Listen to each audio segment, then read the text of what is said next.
إن الحمد لله نحمده ونستعينه ونستغفره ونعوذ بالله من شرور أنفسنا ومن سيئات أعمالنا من يهده الله فلا مضل له ومن يضلل فلا هادي له وأشهد أن لا إله إلا الله وحده لا شريك له وأشهد أن محمدا عبده ورسوله اللهم صل على محمد وعلى آل محمد كما صليت على إبراهيم وعلى آل إبراهيم إنك حميد مجيد اللهم بارك على محمد وعلى آل محمد كما باركت على إبراهيم وعلى آل إبراهيم إنك حميد مجيد أما بعد فإن خير الحديث كتاب الله وخير الهدي هدي محمد صلى الله عليه وسلم وشر الأمور محدثاتها وكل محدثة بدعة وكل بدعة ضلالة وكل ضلالة في النار. أعوذ بالله من الشيطان الرجيم. يا أيها الذين آمنوا اتقوا الله حق تقاته ولا تموتن إلا وأنتم مسلمون. يا أيها الناس اتقوا ربكم الذي خلقكم من نفس واحدة وخلق منها زوجها وبث منهما رجالا كثيرا ونساء واتقوا الله الذي تساءلون به والأرحام إن الله كان عليكم رقيبا. يا أيها الذين آمنوا اتقوا الله وقولوا قولا سديدا يصلح لكم أعمالكم ويغفر لكم ذنوبكم ومن يطع الله ورسوله فقد فاز فوزا عظيما. قابل صد احترام بھائیو اور دوستو، پچھلے خطبہ جمعہ میں ہم نے واقعہ اسراء و معراج بیان کیا تھا اور اس میں ہم نے ذکر کیا تھا کہ اللہ رب العزت نے نبی کریم صلی اللہ علیہ وسلم کو اپنے ہاں بلا کر کئی چیزیں آپ صلی اللہ علیہ وسلم کو انعام کے طور پر، تحفے کے طور پر دی تھی. ان میں سے ایک چیز جو کہ آج کے خطبہ جمعہ کا موضوع ہے وہ ہے نماز، جس کو اللہ رب العزت نے نبی کریم صلی اللہ علیہ وسلم پر اور آپ کی امت پر فرض کیا تھا. اور آپ ذرا اندازہ لگائیں کہ اللہ رب العزت کو یہ جو نماز ہے یہ کتنی زیادہ پیاری ہے، کتنی زیادہ محبوب ہے کہ اللہ رب العزت نے نبی صلی اللہ علیہ وسلم اور آپ کی امت پر کتنی نمازیں فرض کی؟ 50 نمازیں فرض کی. 50 نمازیں. اور دن اور رات میں 24 گھنٹے ہوتے ہیں انسان کے پاس، اور 50 نمازیں اگر پڑھنی ہوں تو آپ اندازہ کر سکتے ہیں کہ ایک انسان کس قدر اسی نماز کے اندر لگا رہے گا، 24 گھنٹے کے اندر کس قدر مشغول رہے گا. اس قدر پیاری ہے یہ نماز اللہ رب العزت کو کہ 50 نمازیں فرض کر دی. یہ تو بعد کی بات ہے نا کہ اللہ رب العزت نے تخفیف کر دی اور پھر 50 کو 5 کر دیا. اور یہ بھی اللہ رب العزت کی مہربانی ہے، اس کا کرم ہے، اس کا فضل ہے کہ اس نے کہا کہ یہ گنتی کے اعتبار سے 5 ہیں لیکن اجر و ثواب کے اعتبار سے یہ 50 کے برابر ہے.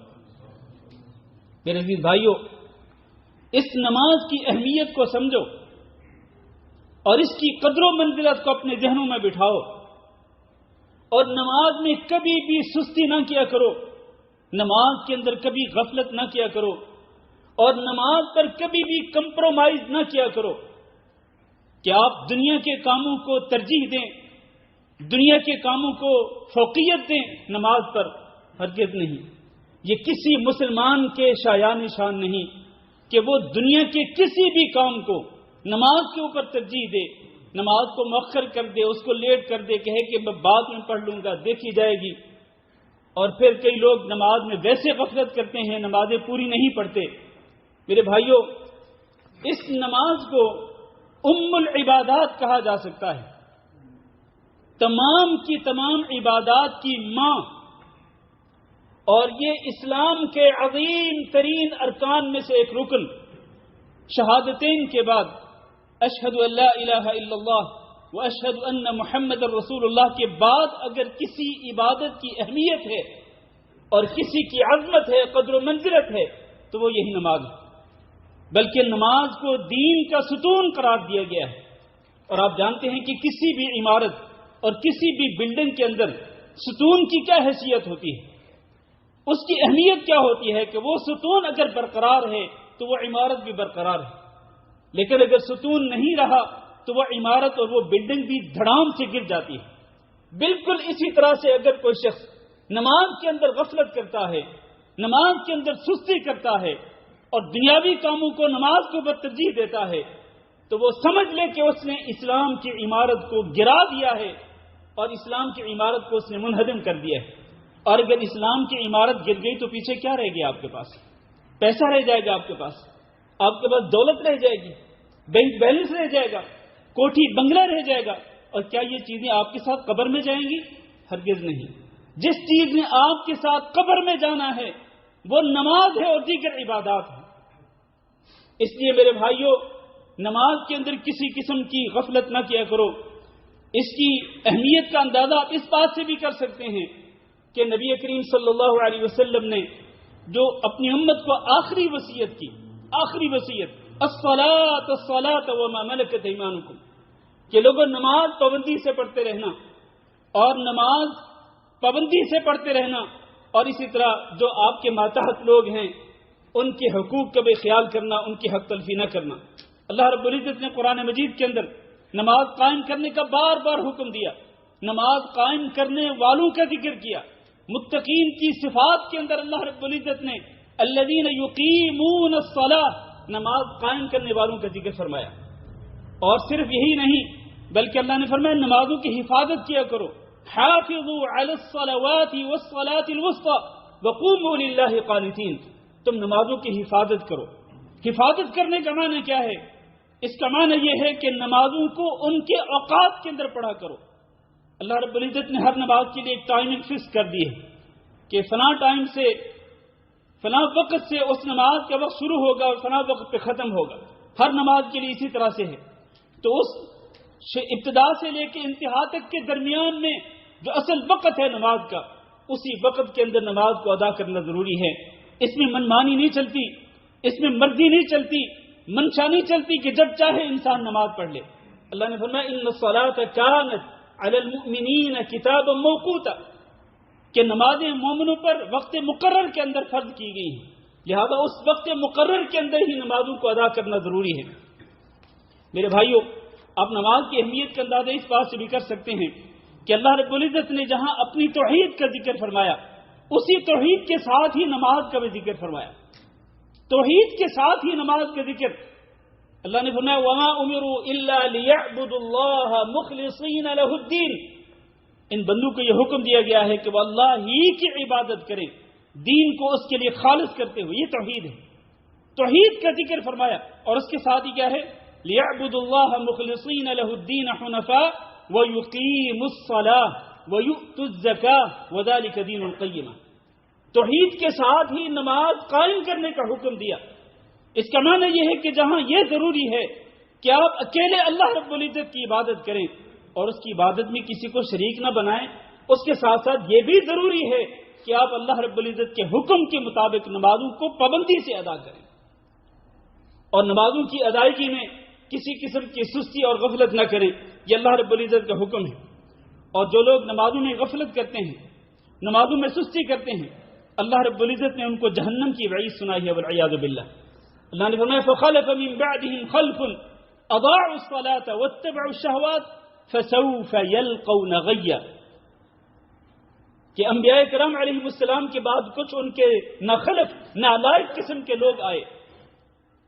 وہ کیا کرتے تھے؟ انبیاء علیہ السلام کے پیروکاروں میں، نالائق پیروکاروں کے اندر اضاعوا الصلاة واتبعوا الشهوات، انہوں نے نمازوں کو ضائع کر دیا۔ ضائع کرنے کا معنی کیا ہے کہ نمازیں کبھی پڑھی کبھی نہیں پڑھی، اور جب پڑھی تو بے وقت پڑھی، اور یا پھر بالکل نہیں پڑھی، نمازوں کو ضائع کر دیا اور اپنی شہوات کے پیچھے لگ گئے۔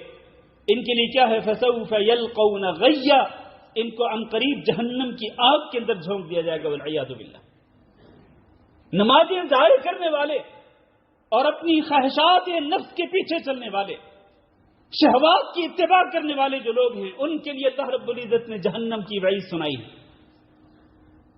اور اسی طرح سورۃ المعون کے اندر بھی ارشاد فرمایا فویل للمصلین الذین هم عن صلاتهم ساہون الذین هم یراؤون ویمنعون الماعون، ہلاکت اور بربادی ہے ان نماز پڑھنے والوں کے لیے، نمازیوں کے لیے ہلاکت اور بربادی ہے۔ کون سے نمازی؟ الذین هم عن صلاتهم ساہون، جو نمازوں سے اپنی نمازوں سے غافل رہتے ہیں اور نمازوں کے معاملے کے اندر مجرمانہ غفلت برتتے ہیں، سستی کرتے ہیں اور اپنی منشا کے مطابق نمازیں ادا کرتے ہیں. ان نماز پڑھنے والوں کے لیے ہلاکت اور بربادی ہے. اب اس سے زیادہ بڑی وعید کیا ہو سکتی ہے اللہ رب العزت کی طرف سے نماز نہ پڑھنے والوں کے لیے یا نماز کے اندر سستی کرنے والوں کے لیے؟ اور یہ معلوم ہونا چاہیے کہ نماز کے اندر سستی کرنا یہ منافق کی نشانی ہے، یہ مومن کی نشانی نہیں ہو سکتی. اور ہم میں سے ہر شخص کو اپنے گریبان میں جھانک کے دیکھ لینا چاہیے. آج جو لوگ میرے سامنے بیٹھے ہیں وہ بھی، اور جو لوگ میرے اس خطبے کو بعد میں سنیں گے، اس کی ریکارڈنگ کو سنیں گے، وہ بھی اس کی ریکارڈنگ کو سنتے ہوئے اپنے گریبان میں جھانک کے دیکھ لیں کہ نمازوں کے معاملے کے اندر ان کا رویہ کیا ہے. وہ نمازیں پابندی سے پڑھتے ہیں، شوق کے ساتھ پڑھتے ہیں، محبت کے ساتھ پڑھتے ہیں، اللہ کے خوف کے ساتھ پڑھتے ہیں، یا پھر جب کبھی پڑھتے ہیں تو پھر سستی کے ساتھ پڑھتے ہیں. اللہ نے فرمایا ان المنافقین یخادعون اللہ وهو خادعهم واذا قاموا الى الصلاة قاموا كسالى یراؤون الناس ولا یذکرون اللہ الا قلیلا. جب نماز کے لیے کھڑے ہوتے ہیں تو سستی کے ساتھ کھڑے ہوتے ہیں، اور یراؤون الناس وہ لوگوں کو دکھلانے کے لیے کھڑے ہوتے ہیں، اور پھر نماز پڑھتے ہیں تو ولا یذکرون اللہ الا قلیلا، نماز کے اندر اللہ کا ذکر بھی بہت کم کرتے ہیں، جان چھڑانے کی کوشش کرتے ہیں. یہ منافق کی نشانی میرے بھائیوں. اور ذرا ایک منٹ کے لیے رک جائیں، آپ ذرا غور کریں. اللہ نے منافقوں کے بارے میں کیا فرمایا؟ قاموا الی الصلاۃ، نماز کے لیے کھڑے ہوتے ہیں. گویا کہ منافق کم از کم نماز کے لیے کھڑے تو ہوتے ہیں نا، اور کھڑے ہو کر جا کے نماز پڑھتے بھی ہیں. اگرچہ وہ ریاکاری کرتے ہیں لوگوں کو دکھلانے کے لیے، نمازوں کے اندر ذکر بھی اللہ کا بہت کم کرتے ہیں، لیکن کم از کم نماز کے لیے کھڑے تو ہوتے ہیں نا. اور وہ مومن یا وہ مومنہ عورت جو کہ اذان سننے کے باوجود کھڑا ہی نہ ہو، یا عورت نماز کے لیے کھڑی ہی نہ ہو، اس کا مطلب یہ ہے کہ وہ منافق سے بھی بدتر ہے. منافق نماز کے لیے کھڑے ہوتے ہیں، لیکن ہمارے مسلمان بھائی اذان سننے کے باوجود بھی اپنے آفس میں بیٹھے رہتے ہیں، اپنی سیٹ پہ بیٹھے رہتے ہیں، اپنی دکان پہ، اپنے کاروبار میں لگے رہتے ہیں. یا پھر کاروبار کے علاوہ آج کل بڑا اچھا مشغلہ ہے، اپنا موبائل کھولیں، ویڈیو گیمیں دیکھیں، یا اور بہت ساری چیزوں کا مشاہدہ کریں اور اپنے اوقات کو برباد کرتے رہیں. اذان ہو، حی علی الصلاۃ حی علی الفلاح کی آواز آئے اور کانوں تک جوں تک نہ رینگے، انسان کو احساس تک نہ ہو کہ اس نے اٹھنا تھا. اور منافق تو پھر بھی کھڑے ہو جاتے ہیں نماز کے لیے، لیکن یہ بندہ جو اذان سننے کے باوجود بھی نماز کے لیے کھڑا نہیں ہوتا، اس کا مطلب یہ منافق سے بھی بدتر ہے. اور خصوصاً فجر کی نماز، اذان بھی سنتے ہیں اور پہلے تو فکر نہیں ہوتی ہے، اور الارم بھی اس ٹائم فکس کیا جاتا ہے اس وقت کے لیے جب ڈیوٹی کے لیے اٹھنا ہوتا ہے. اور نماز کے لیے الارم بہت کم لوگ لگاتے ہیں، اور بہت سارے لوگ بستروں پر پڑے رہتے ہیں نماز کے وقت. اور اے بھائی وہ حدیث اپنے ذہن میں رکھنا، نبی کریم صلی اللہ علیہ وسلم نے جو خواب بیان کیا تھا، اس خواب کے اندر آپ نے بیان کیا تھا کہ بہت سارے لوگوں کو آپ نے عذاب کے اندر دیکھا. ان میں سے ایک آپ نے دیکھا، ایک شخص کو اس کے سر کو پتھروں کے ساتھ کچلا جا رہا ہے، پتھروں کے ساتھ اس کے سر کو کچلا جا رہا ہے. آپ نے پوچھا جبریل امین یہ کون ہے؟ تو جبریل امین نے بتایا تھا کہ یہ وہ شخص ہے کہ جو قرآن پڑھتا تھا لیکن قرآن پہ عمل نہیں کرتا تھا، اور فرض نماز کے وقت سویا رہتا تھا. فرض نماز چاہے وہ فجر کی نماز ہو، چاہے وہ عصر کی نماز ہو، چاہے کوئی بھی نماز ہو، نماز فرض نماز کا وقت ہے اور آپ سوئے رہ گئے، اس کو قبر کے اندر یہ عذاب دیا جا رہا ہے. اور جب تک قیامت قائم نہیں ہوگی اس وقت تک اس کو یہ عذاب دیا جاتا رہے گا، اس کے سر کو پتھروں کے ساتھ کچلا جاتا رہے گا. والعیاذ باللہ. اللہ کے بندو خوف کرو، اللہ سے ڈرو. جو لوگ نمازوں کے اندر غفلت کرتے ہیں، سستی کرتے ہیں، اور پھر آپ دیکھیں نماز پڑھنے کی فضیلت کتنی زیادہ ہے. نبی کریم صلی اللہ علیہ وسلم نے فرمایا کہ اگر تمہارے گھر کے سامنے ایک نہر ہو اور اس میں تم میں سے کوئی شخص 5 مرتبہ دن اور رات میں غسل کرے تو کیا اس کے جسم پر کوئی میل کچیل باقی رہے گی؟ صحابہ کرام نے کہا نہیں رہے گی. آپ نے فرمایا اسی طرح یہ مثال ہے نمازوں کی. 5 نمازیں پڑھیں گے آپ کے جسم پہ کوئی گناہ باقی نہیں رہے گا. 5 نمازوں کے ساتھ آپ کا جسم گناہوں سے پاک ہو جائے گا. اس لیے میرے بھائیوں نمازوں کی پابندی کیا کرو اور خود بھی پابندی کرو، اور اسی طرح اپنے اہل و عیال کو بھی نمازیں پڑھنے کی تاکید کیا کرو، ان کو حکم دیا کرو۔ اس لیے کہ اللہ تعالیٰ نے قرآن مجید کے اندر ارشاد فرمایا وَأْمُرْ أَهْلَكَ بِالصَّلَاةِ وَاصْطَبِرْ عَلَيْهَا، اے نبی صلی اللہ علیہ وسلم آپ اپنے اہل و عیال کو بھی نماز پڑھنے کا حکم دے اور خود بھی ڈٹ کر ثابت قدمی کے ساتھ نماز پابندی سے پڑھتے رہیں۔ اور نبی کریم صلی اللہ علیہ وسلم نے فرمایا تھا کہ مُرُوا أَوْلَادَكُمْ بِالصَّلَاةِ وَهُمْ أَبْنَاءُ سَبْعٍ، کہ تم اپنے بچوں کو نماز پڑھنے کا حکم دیا کرو جب وہ 7 سال کے ہو جائیں اور 10 سال کے ہو جائیں اور پھر بھی نماز پابندی سے نہ پڑھیں تو اللہ کے رسول صلی اللہ علیہ وسلم نے ان کو سزا دینے کا، ان کو مارنے کا حکم دیا ہے۔ اس لیے خود بھی نماز پڑھنے کی پابندی کرنی چاہیے اور اپنے اہل و عیال کو بھی اس کا حکم دینا چاہیے۔ اللہ تعالیٰ سے دعا ہے کہ اللہ رب العزت ہم سب کو پانچوں نمازیں پابندی کے ساتھ پڑھنے کی توفیق دے، اور اللہ رب العزت ہم جو غفلت کرتے ہیں نمازوں کے معاملے کے اندر، اللہ اس غفلت پر ہم سب کو معاف فرما دے، ہم سب کو درگزر فرما دے، اور اللہ رب العزت ہمیں جنت الفردوس کے وارثوں میں شامل فرمائے۔ استغفر اللہ لی ولکم ولسائر المسلمین فاستغفروہ انہ هو الغفور الرحیم۔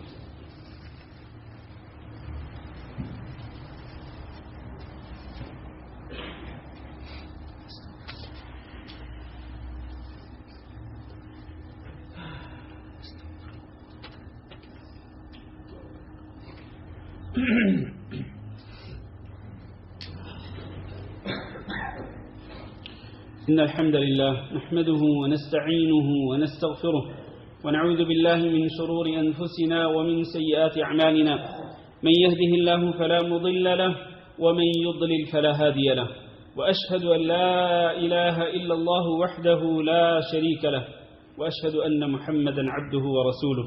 اللهم صل على محمد وعلى آل محمد كما صليت على إبراهيم وعلى آل إبراهيم إنك حميد مجيد۔ اللهم بارك على محمد وعلى آل محمد كما باركت على إبراهيم وعلى آل إبراهيم إنك حميد مجيد۔ اما بعد، میرے عزیز بھائی اور دوستو، اللہ رب العزت نے سورۃ المؤمنون کے شروع میں کامیابی پانے والے اہل ایمان کی کئی صفات کا ذکر فرمایا۔ صفات کی ابتدا بھی نماز کے ساتھ اور انتہا بھی نماز کے ساتھ، یعنی پہلی صفت بھی نماز اور آخری صفت بھی نماز۔ اس سے آپ اندازہ کر سکتے ہیں کہ کامیابی پانے والے مومن کے لیے کتنا زیادہ ضروری ہے کہ وہ نمازوں کو پابندی سے پڑھا کرے۔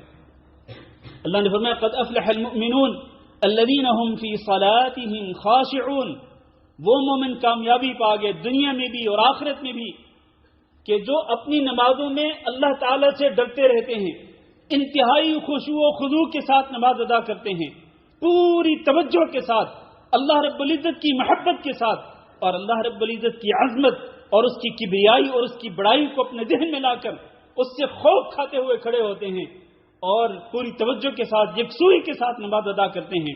یہ پہلی صفت کامیابی پانے والے مومنوں کی۔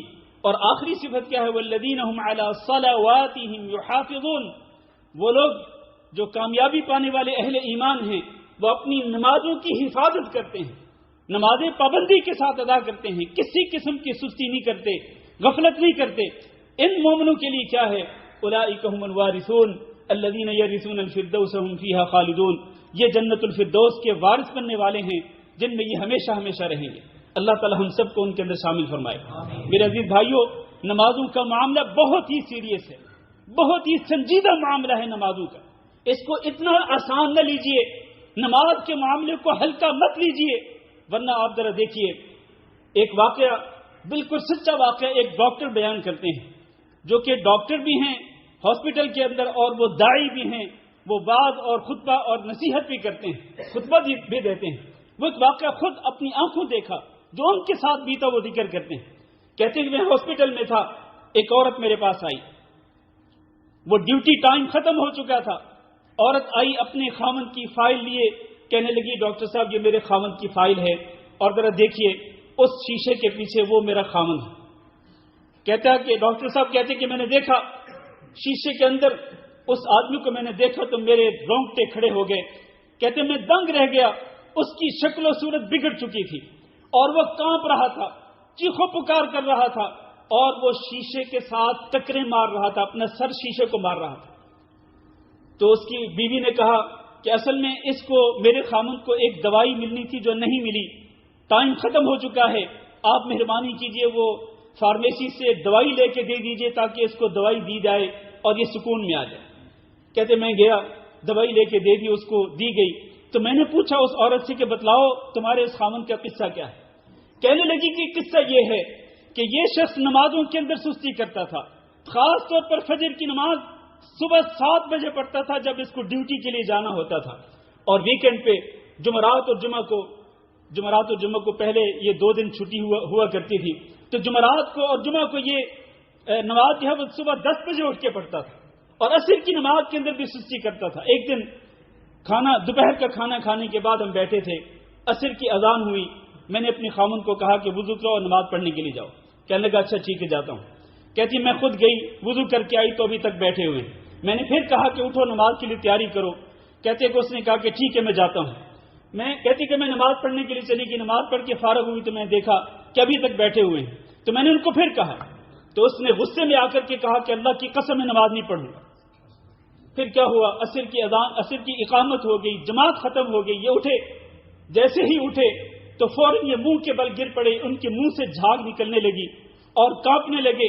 کہتے ہم ان کو ہاسپٹل میں لے کے آئے، اس دن سے لے کے آج تک ان کی یہی حالت ہے کہ یہ کانپتے رہتے ہیں اور اپنے منہ سے آوازیں نکالتے رہتے ہیں اور منہ سے جھاگ نکلتی رہتی ہے اور اپنا سر اس شیشے کے ساتھ مارتے رہتے ہیں۔ ان کو سکون نہیں ملتا جب تک ان کو ٹیبلٹ نہیں دی جاتی۔ ان کی یہی حالت چل رہی ہے۔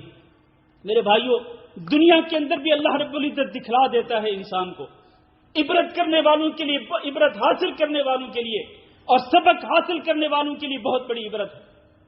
اللہ تعالیٰ سے ڈرو اور نمازوں کے اندر سستی نہ کیا کرو، اس لیے کہ یہ نمازیں اللہ رب العزت نے اپنے پیارے حبیب کو اپنے ہاں بلا کر نمازوں کو فرض کیا، اور نبی صلی اللہ علیہ وسلم کی آخری وصیت بھی یہی تھی۔